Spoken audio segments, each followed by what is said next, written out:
अस्सलाम वालेकुम। क्रिकेट हंगामा में नसीम राजपूत बीटीवी के तमाम नाजरीन से मुखातिब है। पाकिस्तान और वेस्ट इंडीज के दरमियान सीरीज का दूसरा और आखिरी टेस्ट मैच आज से जमैका के मकाम पर शुरू हो रहा है। हम इसको दूसरा, आखिरी और फैसला कुन मैच नहीं कह सकते। फैसला कुन मैच तो उस वक्त होता है कि दोनों टीमों 0-0 हो या दोनों टीमें 1-1 पर हो। इस वक्त पाकिस्तान के पास वही चांस इस टेस्ट मैच को जीतने के बाद सीरीज बचाने का है। अदरवाइज पाकिस्तान बराबर करने की सूरत में भी सीरीज हार जाएगा। पाकिस्तान ने इसी मकाम पर खेले गए पहले टेस्ट मैच में बड़ा तगड़ा मुकाबला किया था, इसमें कोई शुबा नहीं है। बल्कि कहना तो ये चाहिए कि मुश्किल तरीन पिच पर वेस्ट इंडीज ने बहुत तगड़ा मुकाबला किया और मैच जीत गए, क्योंकि माहिरीन आमतौर पर यही बात कर रहे थे कि जिस तरीके की पिच है, जिस तरीके की कंडीशन है, पाकिस्तान की बॉलिंग लाइनअप देखते हुए ये मैच पाकिस्तान को जीतना चाहिए। पाकिस्तान जीतने की पोजीशन में भी आ गया था, लेकिन वो आखिरी विकेट 19 रन बना गई और पाकिस्तान मैच लूज कर गया। अपनी जश्न आजादी के मौके पर पाकिस्तान को शिकस्त का सामना करना पड़ा। बहुत कोशिश की थी कि जश्न आजादी अच्छी हो जाए, लेकिन शायद मंजूर नहीं था। इसमें परफॉर्मेंस से ज्यादा और क्या चीजें हैं, आखिर क्या है ऐसी चीजें कि रिजल्ट जो है वो बेहतर नहीं आ पा रहे? क्या हमारी नीयतें सही हैं, हम सही अंदाज से सोच रहे हैं? ये भी एक बहुत बड़ा सवाल है, इसको भी जानने की कोशिश करेंगे। क्योंकि दूसरी जाने पड़ोसी मुल्क भारत ने अपनी जश्न आजादी भरपूर अंदाज से मनाई। वो हारे हुआ मैच जीतने में कामयाब हो गए लॉर्ड्स के मकाम पर अगेंस्ट इंग्लैंड। कहां से कम बैक किया और मैच जीत गए। और पाकिस्तान, जिसको लग रहा था कि मैच जीत जाएगा, वो जीता हुआ मैच हार गए। कश्मीर प्रीमियर लीग का भी इख्तिताम हो गया। रावलाकोट हॉक्स शाहिद खान आफरीदी की क़यादत में टाइटल जीतने में कामयाब हुई और नौ मुंतखब वजीर आजम आजाद कश्मीर ने अब ये अंदिया दिया है कि कश्मीर प्रीमियर लीग सालाना इवेंट होगी। हमारे साथ गुफ्तगू के लिए मौजूद है कोई और नहीं, शो की जान, फॉर्मर टेस्ट क्रिकेटर, अपने वक्त के जबरदस्त middle order batsman, fielder, Pakistan cricket team के former manager, coach, chairman selection committee, Pakistan cricket board में कई सारी जिम्मेदारियां अंजाम देने वाले हारून रशीद भाई। अस्सलाम वालेकुम हारून भाई। वालेकुम अस्सलाम। जबरदस्त इंट्रो नसीम, एज यूजुअल। आपको तो माशाल्लाह ऐसा लगता है कि बहुत महारत हो गई है। खैर, बहुत अच्छा आपने इंट्रो दिया। यस, एग्जैक्टली, आपने सही कहा कि मैं तो बात कह रहा हूं कि हम जीता हुआ मैच हारे और वो जीता हुआ मैच, हारा हुआ मैच जीते। क्या इससे टीमों की मेंटल कंडीशन का अंदाजा लगा सकते हैं? देखिए, दो चीज़ें तो अपने जहन में रखें कि आई थिंक इस चीज़ को हमें हर तरीके से मान लेना चाहिए कि हमारी टीम अभी तक ना टेस्ट मैचेस में अच्छा कर रही है, ना ही उसका कॉम्बिनेशन बनता हुआ नज़र आ रहा है। आप देखें ना कि पिछले एक साल से जितनी भी चेंजेस आ रही हैं, मुसलसल नए नए लड़के आजमाए जा रहे हैं। दूसरी तरफ अगर हम इंडिया को कंपेयर करते हैं तो इंडिया एक सेटल टीम है। उनके तो इनफैक्ट सेकंड स्ट्रिंग भी इतनी ही मजबूत मौजूद है। अगर कोई लड़का इनमें से मिस हो जाता है, इवन कि अब रहाने को ड्रॉप करने की बातें हो रही हैं, तो इसका मतलब उनके पास इतनी रिप्लेसमेंट्स मौजूद है कि वो अपने इतने स्टॉलवर्ड्स को, जो बहुत अच्छे प्लेयर्स हैं, उनको ड्रॉप करने का सोच रहे हैं। तो आई थिंक हमें कंपैरिजन की गेम में इसलिए नहीं जाना चाहिए कि इस वक्त जो हमारी सिचुएशन है, हम इंडिया से अच्छे नहीं हैं as far as overall team का जो कॉम्बिनेशन है या जिस तरीके से परफॉर्मेंस नज़र आ रही है वो अच्छी नहीं है। पाकिस्तान अगर देखा जाए तो वेस्ट इंडीज़ के, अगर आप पिछले 5 से 6 टेस्ट मैचेस उठा के देखेंगे तो वेस्ट इंडीज़ कोई अच्छी टेस्ट टीम नहीं थी। उसके कोई मैचेस इतने अच्छे नहीं थे और यहाँ भी देखेंगे बहुत क्लोज मैच हुआ। कोई भी मैच जीत सकता था। लेकिन पाकिस्तान के पॉइंट ऑफ व्यू से जो सबसे जो प्रॉब्लम्स अब आ रही हैं वो ये है कि जिस ओपनर को ये कोशिश करते हैं इंट्रोड्यूस करने की, वो फेल हो जाते हैं। अगर आप देखें तो अजहर अली भी स्ट्रगल करते हुए नजर आए आपको पिछले टेस्ट मैच में। तो पाकिस्तान का जो इस वक्त फ्यूचर मुझे जो नजर आ रहा है वो बहुत अनसर्टन है। बाबर, रिजवान और टू सम एक्सटेंट फवाद आलम को अगर आप निकाल दें तो आप मुझे बताएं कि आपकी बैटिंग में कौन सी ऐसी स्ट्रेंथ आपको नजर आ रही है जिसको आप ये कह सकेंगे हम दुनिया की टॉप टीमों का मुकाबला कर सकते हैं। आप देखें कि वेस्ट इंडीज की टीम T20 की और ऑलमोस्ट टेस्ट टीम जो है वो मुख्तलिफ हो चुकी हुई है। हार्डली 1 से 2 प्लेयर जो हैं वो आपके टेस्ट टीम के वो T20 में शामिल होते हैं, वेस्ट इंडीज की T20 की। वेयरएज तमाम के तमाम टेस्ट प्लेयर्स जो खेल रहे हैं वेस्ट इंडीज के लिए वो सब नए हैं।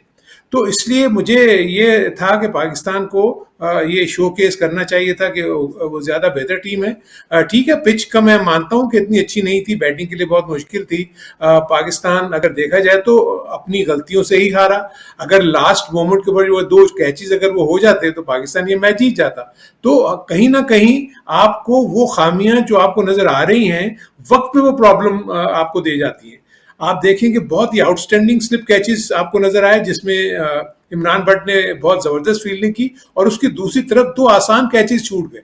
सो इससे आपकी इनकंसिस्टेंसी नजर आती है कि एज ए ग्रुप आप हर एक डिपार्टमेंट में बहुत ज्यादा मजबूत नहीं है। कभी आप उस डिपार्टमेंट में बहुत अच्छा कर जाते हैं, कभी आप बिल्कुल जीरो हो जाते हैं। सो यहाँ वो चीज जो आपने बात की कि किस तरीके से आप अपने आप को मेंटली स्ट्रांग करें, उस कंफर्ट जोन में लेके आए और अपने ऊपर बिलीफ रखें। आपने अभी इंडिया का हवाला दिया, आप देखेंगे उनके चारों फास्ट बॉलर्स उनकी बॉडी लैंग्वेज में बता रही थी कि हम मैच जीतेंगे, हम विकेटें लेंगे। सो जब इस किस्म का आपका जब नजर आता है ऑपोजिशन को कि यार सामने वाली टीम हम पे अटैक करते चले जा रही है। हालांकि मेरे नजदीक कोहली ओवरडू कर रहे थे, जिस तरीके से वो अपना रिएक्शन शो करते हैं, जिस तरह वो मनाते हैं, लेकिन ये उसका तरीका है। वो आके बिल्कुल ऐसे लगता है कि अपनी दूसरी टीम को बिल्कुल ही नीचे दिखाना चाहता है और हर अपने जेस्चर से, अपने हर एक्ट से वो ये बताना चाहता है कि नहीं, मैं आप लोगों को यानी किसी भी मेरे ओपोनेंट को मैं अपने ऊपर हावी नहीं होने दूंगा। सो ये चीज हमारे यहाँ, आप मुझे बता दें कौन से बैट्समैन में आपको नजर आती है, कौन से बॉलर में आपको नजर आती है। इवन बाबर आजम की आप बॉडी लैंग्वेज देखें ना, being a captain he so submissive, ना उसकी तरफ से कोई ऐसी चीज आती है कि कोई पता लगे कि बड़ा स्ट्रांग अपना हेडेड एक कैप्टन है हमारा और वो जाके मुकाबला करना चाह रहा है किसी चीज से। सो ओवरऑल बहुत ज्यादा सोच समझ की जरूरत है। पाकिस्तान को सोचना पड़ेगा कि पाकिस्तान का जो ये सारा का सारा निज़ाम है, टेस्ट क्रिकेट हो, T20 हो, उसमें प्लेयर्स की कॉन्फिडेंस लेवल को आप किस तरीके से ऐसा लेकर आएंगे कि दूसरी टीम, पाकिस्तान की टीम जैसी मैदान में उतरे उससे घबराना शुरू कर दे। अरुण भाई, मैंने जो बात की ना, मैंने बात नियतों की। कल मैंने एक मजाक किया, एक तफरीह की, एक ट्वीट किया रात को।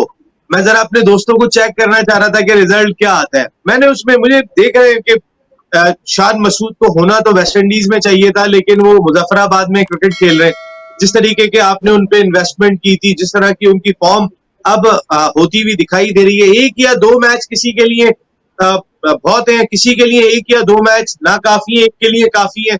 हमारे यहाँ पर जब तक ये नियतें सही नहीं होंगी, यही रिजल्ट होगा। हर भाई, मैंने ट्वीट किया, तस्वीरें लगाई शान मसूद की और नौमान अली की। मैंने कहा पिछला मैच नौमान अली जो खेल के आ रहे हैं, उसमें उन्होंने 5 आउट किए थे, 50 रन किए थे। यासिर शाह बगैर किसी मैच प्रैक्टिस के एकदम से आके टीम में शामिल हो गए और वो कोई इम्पैक्ट भी नहीं डाल सके। दूसरी जानिब आपके ओपनर्स को मैंने तंज किया, मैंने तस्वीर लगाई, मैंने कहा शान मसूद को ये मैच खेलना चाहिए। मुझे पता है अभी देख रहे हैं कि लीड कर रहे थे वो अपनी टीम को कश्मीर प्रीमियर लीग में। कहने का मतलब, बड़े बड़े जबरदस्त कमेंट्स है, ऐसे ऐसे कमेंट्स आए। तो फिर मैंने बाद में लिखा, मैंने कहा मैं सिर्फ यही जगाने के लिए कह रहा था कि शान मसूद भी एक आदमी यहाँ पर बैठा हुआ है जिसको वहां होना चाहिए था। और दूसरी चीज ये कि नौमान अली अगर वहां बैठा हुआ है तो फिर वो क्यों नहीं खेला?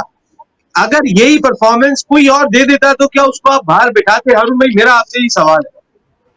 ये नसीम, आपने जो ये बात की ना, देखे आप जो भी बात कर रहे हैं ना, इससे मैं आपको सिर्फ ये बताना चाह रहा हूं कि जो भी आउटसाइडर्स हम जैसे लोग बैठे हुए हैं, ये चीज इस चीज की निशानदेही कर रहा है कि जो भी टीम अफेयर्स को देख रहे हैं, पाकिस्तान की टीम को देख रहे हैं, चाहे वो कैप्टन हो चाहे वो कोचेज हो, यानी उनको इस चीज का अंदाजा ही नहीं है कि कौन इन फॉर्म है, कौन आउट ऑफ फॉर्म है।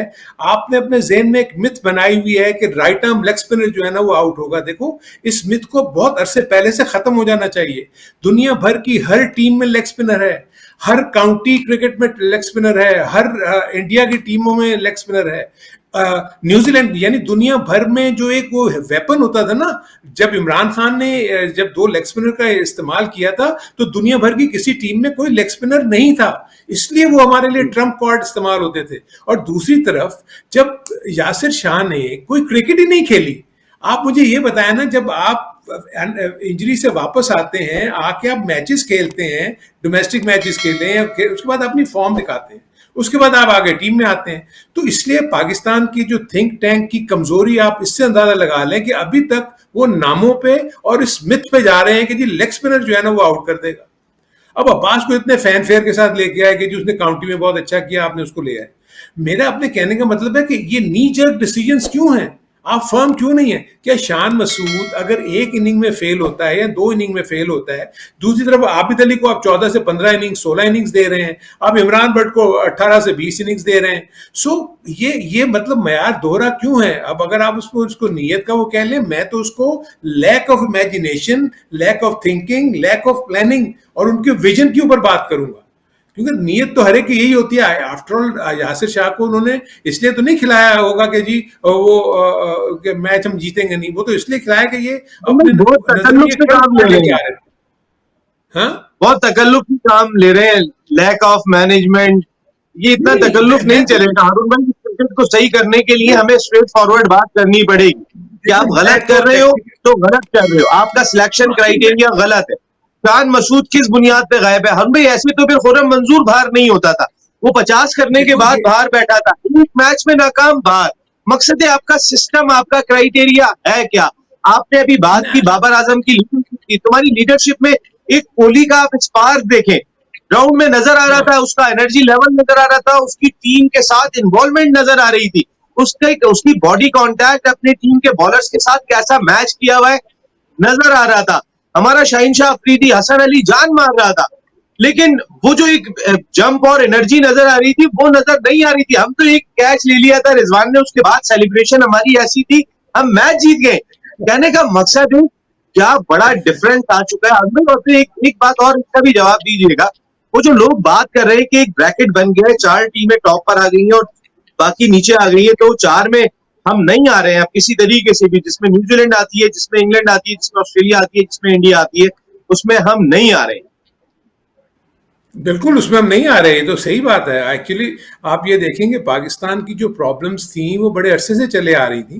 पाकिस्तान का जो T20 में जो मेरा ख्याल है वाहिद वो फॉर्मेट था जिसमें पाकिस्तान की टीम टॉप पे थी। बाकी तो सब जगह पे, जब मैं भी मेरा ख्याल चीफ सिलेक्टर था तो पाकिस्तान 7 नंबर पे थी ODI में, और शायद टेस्ट क्रिकेट में 6 नंबर पे थी। तो पाकिस्तान तो पिछले 4 से 5 सालों से ये बहुत प्रॉब्लम में है। और इसीलिए जो देखिए, मैं जो आपको जो पूरे टेक्निकल एस्पेक्ट्स देख रहा हूं ना, इसमें आप वो सारे वो जो बातें आप कर रहे हैं, मैंने इसको इसी में ही समो दिया है ना। आप अगर ये टेक्निकली जो मैं बात कर रहा हूं कि क्यों शान मसूद को वहां होना चाहिए, तो आपने उसको कह दिया कि नीयत नहीं है उनकी। ये तो आप दोनों चीजों को मिला के अगर करेंगे तो उसमें नीयत और ये सारी टेक्निकल एस्पेक्ट्स, टेक्निकल एस्पेक्ट्स और जो टीम मैनेजमेंट है उसकी थिंकिंग का लेवल, ये सारी चीजें बताता है ना। तो मुझे ये बताएं कि इसको जज कौन करेगा? इसको जज हम करेंगे? हम तो पिछले, आप बताएं कि जब से हमने क्रिकेट हंगामा का प्रोग्राम शुरू किया है, आप मुझे बताएं कब हमने इनकी कॉम्बिनेशंस के ऊपर, इनके ओपनिंग स्लॉट्स के ऊपर और शेड्यूल के ऊपर और इन सारी चीजों के ऊपर हमने इनको मतलब मशवरे नहीं दिए। तो मेरा कहने का मतलब यह है कि हमारी आवाज के बजाय जो at the helm of the affairs हैं, उन्होंने इनको असेस करना है ना। हम जितना मर्जी कहेंगे हमारी वजह से इनको कुछ नहीं होगा, लेकिन मुझे ये बताएं कि क्या PCB का जो थिंक टैंक है या जो टॉप हायरार्की है या क्रिकेट कमेटी है, उन्होंने कभी जायजा लिया कि ये जो सिचुएशन हो रही है पाकिस्तान की, और ये क्या आप समझते हैं कि वो क्रिकेटर्स नहीं है? जो हम चीजें पिन पॉइंट कर रहे हैं उनके सामने नहीं होंगी ये सारी चीजें? ये सारी चीजें उनके सामने मौजूद हैं। तो जब तक आप उनसे हिसाब ही नहीं लेंगे, उनसे पूछेंगे नहीं, आपको हर साल के बाद, हर 6 महीने के बाद रिव्यू होना चाहिए कि जी 2 सीरीज हुई, 3 सीरीज हुई, उसमें हमारे रिजल्ट्स क्या है, हमारे कौन से प्लेयर्स डेवलप हुए, कितने प्लेयर्स खेले गए, कितने जो थे वो अच्छे नहीं किए, उसके बावजूद वो खेले जा रहे हैं। जिनको एक मौका दिया उसके बाद उनको नहीं दे रहे। अब मुझे ये बताएं ना कि आपके पास वो जो एक यंग लड़का वहां बैठा हुआ है, लेफ्ट आर्म स्पिनर भी है और लेफ्ट हैंड बैटिंग भी करता है, और उसको जब आपने मौका दिया उसने परफॉर्म भी किया। मैं जो बात कर रहा हूँ, जो आप आज बात कर रहे हैं कि शायद आज वो खेलेगा, पता नहीं उसको मैं नाम थोड़ा मेरे ज़हन से निकल रहा है, नसीम, जो टेस्ट, सऊद शकील की मैं बात कर रहा हूँ। आप मुझे बताएं कि उसने आपको जब आपको उसको जब आपने ब्रेक ले लेता हूँ, मैं एक ब्रेक ले लेता हूँ, ब्रेक के बाद क्या कॉम्बिनेशन होना चाहिए क्योंकि अब मैच शुरू होने में भी थोड़ा सा टाइम डिसाइड हो चुका है। मैं एक ब्रेक ले रहा हूं और फिर टीम भी बताते हैं कि कौन सी टीम खेल रही है आज के टेस्ट मैच में, एक ब्रेक के बाद।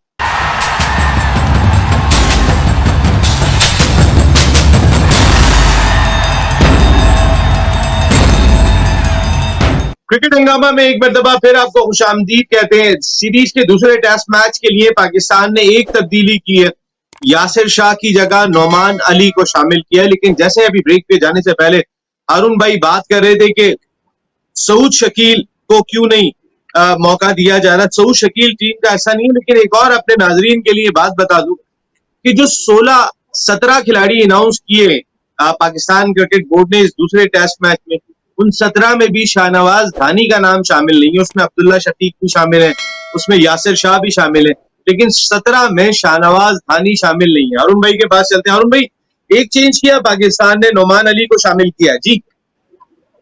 हाँ, नुमान अली तो मेरे नज़दीक पहले से ही उसको होना चाहिए था, पहले टेस्ट मैच में ही वही गलती किया। आई थिंक अब गलती करके जब आप देखते हैं कि वो चीज़ें ठीक नहीं हुई तो दोबारा आप ले आते हैं, जैसे आप उसको लेकर आए, क्योंकि बड़ी अच्छी बॉलिंग की थी। हमने जब भी देखा है, जब भी आपने नुमान को खिलाया, लेट खेले हैं, इसका भी कोई बहुत बड़ा कैरियर तो नहीं है। एक से ज़्यादा 2 साल और अगर तो ऐसी पिचेस मिलेंगी तो जहाँ स्पिनर की ज़रूरत होगी वहाँ वो खेल लेगा। लेकिन पाकिस्तान के पास अभी भी लॉन्ग टर्म प्लानिंग में मुझे बताया ना कि पाकिस्तान के पास इस वक्त जो आपकी 11 में जो प्लेयर्स नजर आ रहे हैं, 3 या 4 प्लेयर्स के अलावा बाकी सारे ऐसे प्लेयर्स हैं जो कि आपके 2 से 3 साल के बाद आपको नजर नहीं आएंगे। तो ये इसके अलावा तो और वो क्या चेंज करते, इसके अलावा तो कोई चेंज कर नहीं सकते थे। मेरा जो सऊद शकील या इनके ऊपर बात करने का वो था कि आप हर एक के लिए ना एक यार्ड स्टिक रखें। यानी अगर आपने किसी को अगर खिलाना है तो आप जहन में बना लें कि जी 3 मैच या 5 मैच। 3 मैच का मतलब है कि अगर टेस्ट मैचेस आपने खिलाने हैं तो 6 इनिंग्स हैं। अगर आपने 5 मैच रखा तो 10 इनिंग्स। आई थिंक ये वो 10 इनिंग्स हैं जो कि प्लेयर को ये बताना पड़ेगा कि जी वो इस काबिल है कि वो पाकिस्तान की टीम में जगह बना सके, क्योंकि तसल्जुल के साथ उसको परफॉर्मेंस देनी होगी। हमारे यहाँ प्रॉब्लम ये होती है कि आप एक इनिंग में अच्छा कर जाते हैं तो आपके अगले 5 मैच पक्के हो जाते हैं, इर्रेस्पेक्टिव आप अगले 5 मैचों में 0 करें। ये सिलसिला नहीं है, क्योंकि जावेद मियांदाद की मुझे बड़ी अच्छी एक बात याद आती है। कहता है हर तीसरी इनिंग के बाद 150 100 होना चाहिए, तब उसको मैं मानूंगा कि जी हाँ एक कंसिस्टेंट परफॉर्मेंस है। 100 किया और 10 इनिंग में आप फेल हो गए, ये परफॉर्मेंस नहीं है। सो मेरे अपने नजदीक आप देख रहे हैं ना, अभी चाहे आबिद अली को देख लें, चाहे इमरान भट्ट को देख लें, अजहर अली को स्ट्रगल करता हुआ आप देख रहे हैं, बाबर आजम आपको हर तीसरे या चौथी इनिंग में 50 या 100 रन कर देता है, रिजवान बड़ी अच्छी अंदाज में बैटिंग कर रहा है, वो भी हर तीसरी या चौथी इनिंग में परफॉर्म कर देता है। आपने देखा फवाद आलम बैड लगता कि वो आउट हो गया, लेकिन वो भी कंसिस्टेंटली तीसरी या चौथी इनिंग में वो रन कर देता है। बाकी जितने भी आपके प्लेयर्स हैं वो वन टाइम एक अच्छा परफॉर्म करते हैं, उसके बाद उनके पास कोई वो नहीं रहता। शाहिद शाह वापस आए। आपके दोनों ओपनर्स ने अब तक जितना परफॉर्म किया या पाकिस्तान में किया है या सिमिलर कंडीशंस में किया है, जरा सी कंडीशन हिली है तो आप उन दोनों की परफॉर्मेंस उठा के देख लें, उनसे परफॉर्म नहीं हुआ। आप दूसरी चीज, जैसे आप सऊद शकील की बात कर रहे थे, तो why not we go with Saud Shakeel. फिर बाद में ये हो जाएगा ये तो ओपनर ही नहीं है, ये तो ओपनर भाई उन्होंने ओपन भी की हुई है, और फिर इस वक्त जरूरत इजाद की माँ है। आप जरूरत है तो आप खिलाए ना, आप क्यों नहीं खिला रहे? नहीं सऊद, इसमें नसीब मैं एक बात बताऊं कि देखें कोई जरूरत नहीं है सऊद को ओपन कराने की। सऊद को अपने नंबर पे आना चाहिए। एक ओपनर को आप ड्रॉप करें। Azhar Ali basically is an opening batsman. आप अजहर अली को ओपन ले जाएं, चाहे आबिद को या आप उसको इमरान भट्ट को अगर आपने खिलाना, उन दोनों में से एक को खिलाएं। 3 पे बाबर आ जाए, 4 पे आप, उसके बाद 5-6 पे आपका सऊद आता है। आपके पास एक बॉलिंग का ऑप्शन और आ जाता है, और उसके बाद आपको एक बैट्समैन, एक अच्छा फील्डर आता है। सो मैं आपको यही बता रहा हूं ना कि थिंक टैंक का जो सोचने का अंदाज है वो इस वक्त मुझे बिल्कुल ऐसे लगता है कि माशाल्लाह इतनी क्रिकेट खेली हुई है यार। अब क्या आप मिसबाह बीइंग अ कैप्टन, उसके बाद वकार यूनुस इतना अरसा क्रिकेट खेलने के बाद अगर आप अपनी टीम के 11 जो हैं वो अपने कॉम्बिनेशन के हिसाब से, मेरे अपने नजदीक अगर ठीक है, इस वक्त वेस्ट इंडीज ने भी एक चेंज किया और एक और फास्ट बॉलर ले आया, क्योंकि पाकिस्तान ने अपनी कमजोरी दिखाई है फास्ट बॉलर्स के सामने। लेकिन आपकी स्ट्रेंथ फास्ट बॉलिंग नहीं है। अगर फॉर इंस्टेंस आपके 2 से 3 अच्छे फास्ट बॉलर्स हैं तो अपने स्पिनर से क्यों नहीं अटैक करते? आपने तो पहले आउट ऑफ फॉर्म स्पिनर को खिला दिया, इसलिए वो उसको यासिर शाह को विकेट नहीं मिली। अगर आप नुमान अली को खिलाते हो, अगर आप for that matter, I don't know उन्होंने इस ऑफ स्पिनर को रखा हुआ था कि नहीं रखा हुआ, आपके पास सऊद शकील भी एक स्पिनर आता है बीच में, आपके पास नुमान अली भी आता है। अगर आप एक फास्ट बॉलर को भी ड्रॉप करते हो, मैं कहता हूँ चलिए आप अगर ओपनिंग कॉम्बिनेशन चेंज नहीं करना चाहते, आप अब्बास को ड्रॉप करके 3 फास्ट बॉलर्स और 2 स्पिनर्स के साथ अटैक करें, तो आप देखिए इसमें आपको फर्क पड़ेगा। फिर अगर आपने 4 ही रखने हैं तो आप ओपनर को ड्रॉप करके आप अजहर अली को लें और उसके बाद आप सऊद शकील को ले आए, तो आपके पास बड़ी स्ट्रॉन्ग कॉम्बिनेशन बैटिंग वाइज और बॉलिंग वाइज दोनों आपके पास मौजूद हो जाती हैं। सो आई थिंक ये सोचने की और आपस में बैठ के जब ये डिस्कशंस होती होंगी मीटिंग में, तो ये तो मुख्तलिफ ऑप्शंस वहां डिस्कस होते हैं। एक ऑप्शन ये है जी 11 का, एक ऑप्शन ये है, एक ये है, ये है, आप बताएं जी किसके ऊपर जाना चाहिए, और कंडीशंस को सामने रखते हुए आप उसको फैसला करते हैं। हारून भाई, अब्दुल्ला शफीक पर शफकत का हाथ किसका है? एक फर्स्ट क्लास मैच में उनका टोटल अगर आप उठा के देखें, पहले वो एक T20 की परफॉर्मेंस पे टीम में आ गए थे, फिर T20 पाकिस्तान की जानिब से खेल गए, और फिर एक फर्स्ट क्लास में नहीं, ये T20 के नहीं थे, टेस्ट के बैट्समैन, और फिर जॉय ट्रिप पे वो मुसलसल चल रहे हैं।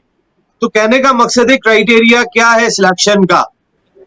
नसीम, आप मुझे ये बताओ कि किस तरीके से ये शफीक जो ओपनर का आपने नाम लिया, शान मसूद से प्रेफरेंस मिलती है इसको, मुझे बताइए अब्दुल्ला शफीक कैसे शान मसूद के ऊपर उसको प्रेफर करके आप उसको लेके जा सकते हैं?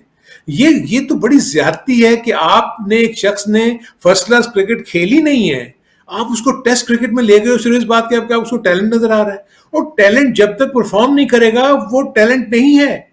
खाली टैलेंटेड प्लेयर्स तो आपको बहुत नजर आएंगे, लेकिन टैलेंटेड प्लेयर्स क्या परफॉर्मेंस दे रहे हैं कि नहीं दे रहे?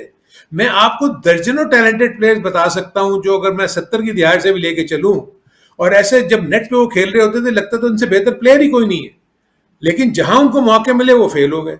सो शान मसूद आपके पास एक जेन्युइन ओपनिंग बैट्समैन था, एक इनिंग में 2 इनिंग में फेल हुआ अगर वो, और अब्दुल्ला शफीक को तो आपने खिला के T20 में और ज्यादा ज्यादती कर दी, यानी एक फर्स्ट क्लास मैच खेला हुआ मुसलसल टीम का पार्ट बना हुआ है, वेरएस जो कि परफॉर्मेंस कर रहे हैं पिछले 4 सालों से, 3 सालों से, तो मैं देख रहा हूं कि शान मसूद जो है वो फर्स्ट क्लास क्रिकेट भी खेल रहे हैं, और अब T20 के फॉर्मेट में आके उन्होंने अपने आप को इम्प्रूव किया है। सो मतलब ये चीज तो सवालिया निशान बनता है, और ये जब तक ये सवालात टीम मैनेजमेंट से, सिलेक्शन कमेटी से नहीं पूछे जाएंगे, अपने सामने स्टैट्स रख के, जो भी अगर ये रिव्यू करेगा, इनका असेसमेंट करेगा, उसके सामने स्टैट्स होने चाहिए कि जी शान मसूद कितने मैचेस खेला, अब्दुल्ला शफीक कितने मैचेस खेला, क्या परफॉर्मेंस है, और क्यों हमने इसको लिया, क्यों इसको नहीं लिया। सो बहुत जरूरी बनता है, लेकिन अब ऑब्वियसली वर्ल्ड कप सर पे खड़ा हुआ है, हम अगर ये कहें कि इस वक्त आके आप चॉप एंड चेंज करें, टीम मैनेजमेंट को हटा दें, तो ये भी एक बड़ी मुश्किल सी चीज होगी, क्योंकि नया आने वाला एकदम से टीम को तो खड़ा नहीं कर सकता। तो आई थिंक ये सारी चीजें जो रिव्यू होनी चाहिए just after the T20 world cup होनी चाहिए। बिल्कुल हारून भाई, शाहनवाज धानी 17 में भी नहीं है। मैं अभी वो लिस्ट देख रहा जो पाकिस्तान क्रिकेट बोर्ड ने अपने प्रेस रिलीज जारी की है, उसमें मैं देख के हैरान हुआ कि 11 तो मैंने देख लिए, चले यासिर शाह नहीं है, नोमान उसमें आ गए, लेकिन उसके बाद जो 6 हैं 11 के बाद, उन 6 में भी उनका नाम नहीं है। लेकिन ये कैसे हो सकता है नसीम? आई थिंक वो तो वहां पर फर्स्ट टेस्ट मैच में तो वो स्क्वाड में बैठे हुए थे, तो इन्होंने 2 टेस्ट मैच का स्क्वाड अनाउंस नहीं किया था कि test match wise squad announce कर रहे हैं? हारून भाई वहां पे 22 से 23 लोग मौजूद हैं, ज्यादा लोग हैं, उनकी तादाद ज्यादा है टेस्ट सीरीज की वजह से। मेरा कहने का मकसद ये है कि जो 17 की लिस्ट उन्होंने दी है, उस 17 में जो है वो शाहनवाज धानी का नाम शामिल नहीं किया। सरप्राइजिंग है आपके लिए। 2 को तो आपने ऑलरेडी भेज दिया, हारिस रऊफ को भेजा, नवाज को भेजा कि जाके आप डोमेस्टिक खेलें, तो भाई आप अब्दुल्ला शफीक को वहां रख के क्या कर रहे हैं? आप अब्दुल्ला शफीक को बोलो जाके अभी यंग हो, डोमेस्टिक खेलो। अगर शाहनवाज धानी को नहीं खिलाना, 17 में भी नहीं है, तो वापस भेजो भाई, जाके खेलो। मकसद है, आपने अगर 2 भेजे थे तो 4 भी भेज सकते थे, 5 भी भेज सकते थे कि भाई जाके ट्रेनिंग करो, यहाँ क्या कर रहे हो? नहीं, अभी तो मैंने अभी रिजवान का इंटरव्यू कहीं सुना है जिसमें कहा है कि वो बहुत ज्यादा हो सकता है कि अफगानिस्तान की सीरीज में बहुत सारे प्लेयर्स को ये रेस्ट करवाएं। लेकिन नसीम, अभी तो खैर ऑब्वियसली फर्स्ट क्लास क्रिकेट तो हमारी शुरू नहीं हुई, तो अगर ये प्लेयर्स आ भी जाएंगे तो कहाँ क्रिकेट खेलेंगे अभी? मे बी वो सिटी लेवल की क्रिकेट भी तकरीबन खत्म हो गई है, तो आपका ये अफगानिस्तान के खिलाफ सीरीज में क्या आराम बनता है? एक्चुअली वो रीजंस दे रहे हैं, वो रीजन ये दे रहे हैं कि बिकॉज बायो बबल के सिक्योर बबल की वजह से फैमिली से इतना दूर रहना, 15-15 दिन 10-10 दिन का क्वारंटीन, सो ज़हनी फटीक तो डेफिनेटली होती है। अगर आप 8 से 10 दिन या 15 दिन आप अकेले कमरे में बंद हैं तो वो इश्यूज तो डेफिनेटली हैं। लेकिन ये कह देना कि सारे के सारे प्लेयर्स ही जो हैं वो रेस्ट कर लेंगे, तो ऐसा नहीं है। आपका होना ये चाहिए कि आप तो जाके वर्ल्ड कप की तैयारी कर रहे हो। आपने फॉर इंस्टेंस, मैं एक बात कर रहा हूँ ऐसे ही, अफगानिस्तान के खिलाफ किसी 2-3 नए लड़कों को खिला देते हो और जो बिल्कुल अननोन है उन्होंने आते ही परफॉर्मेंस कर दिया, तो क्या वो अपना क्लेम बना लेंगे? और आप जो प्लेयर रेस्ट कर रहे हैं और जिन्होंने परफॉर्म नहीं किया हुआ आपके पिछले मैचेस में, तो क्या आप उनको ड्रॉप कर देंगे? हमें फिर जो सबसे बड़ी चीज है कि अफगानिस्तान ने आपको हमेशा, जब अब मुकाबला हो रहा है, आपको बहुत टफ टाइम दिया है। ये कोई ऐसी टीम नहीं है कि अब आप उसको बहुत आसान ले लेंगे। अरुण भाई, ये एक टॉपिक है, इस पे जरा आगे बात करेंगे। हेडलाइन का टाइम होने जा रहा है, आपसे इजाजत लेने का वक्त है। इस टेस्ट मैच पे हमारी गुफ्तगू जारी रहेगी, क्रिकेट हंगामा में बात करते रहेंगे। दिन की सूरत हाल के बाद भी आपके सामने हाजिर होंगे, जो भी सूरत हाल होगी आपके सामने पेश करेंगे। आप अफसोस में जाते जाते फिर यही बात कहूंगा कि शान मसूद को यहाँ पर होना चाहिए था। हम मिस कर रहे हैं, इतना हमने इन्वेस्टमेंट किया, वो क्यों नहीं है यहाँ पे, समझ नहीं आ रहा। नुमान अली को शामिल किया, थैंक यू वेरी मच। यहाँ नसीम राजपूत को इजाजत, जल्द फिर मुलाकात होगी। Till that, Allah निगहबान।